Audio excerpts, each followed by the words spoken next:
Good morning. I woke up just after an evening, I guess, of rest, dreaming about comprehensive literacy.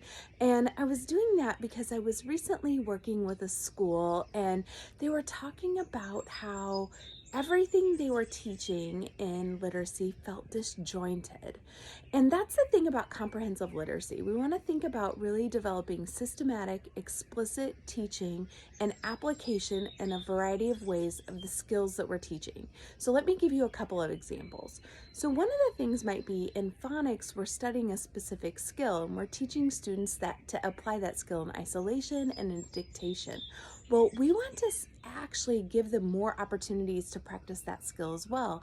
And so we might do that in interactive writing. We would be studying that in students' writing and writing workshop and provide small groups on that phonics skill in writing workshop. Another example could be that we're also noticing in shared reading, we give students opportunities to practice reading those words with that skill in them as well. And then I think about maybe in my interactive or in my reading mini lessons, I'm teaching students certain skills using strategies. And so I would give them opportunities to apply that in their independent reading. We would be discussing that in our interactive read aloud, where they're applying that in their opportunities to apply that in their interactive read aloud. And then we would be doing opportunities again to apply that in shared reading, right? And maybe if we're doing certain skills like character development, I tie that in with their writing workshop. At certain times of writing workshop, I intentionally plan for students to study what we've been learning in the reading mini lesson. They've been seeing and hearing character development in their interactive read aloud, and now we get to actually do that in our own characters and our writing. And then another thing that I think about is how we can take the vocabulary. We want to choose like texts that have like really rich, beautiful vocabulary. So they're interactive read aloud. We want to have vocabulary in there and in their shared reading that we can teach into an interactive vocabulary time. Okay, so we're taking time to talk about the words and think about the words and apply the words and draw out the words. That's what happens in that interactive vocabulary. So students need lots of opportunities to be exposed to rich vocabulary and then explicitly be taught that vocabulary.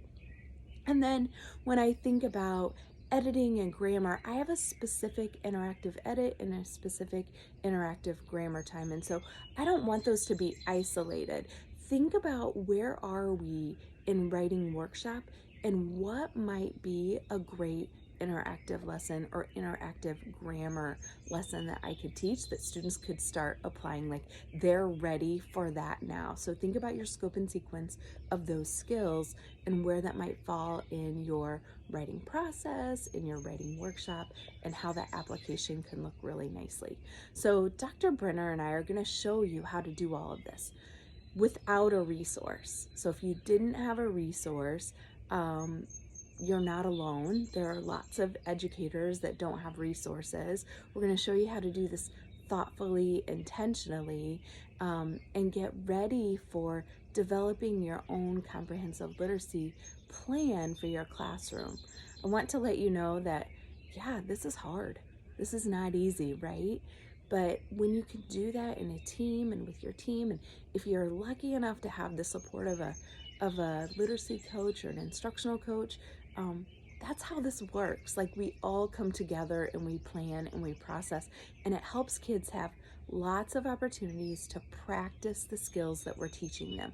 And we're giving them lots of opportunities to practice it with different levels of scaffolds. So that's why we talk about comprehensive literacy being using those balanced literacy components, those parts, right?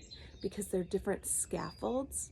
It's not a program, balanced literacy not a program, but we use the structured literacy instructional methods that we are being explicit and systematic using a scope and sequence. I hope you have a great day.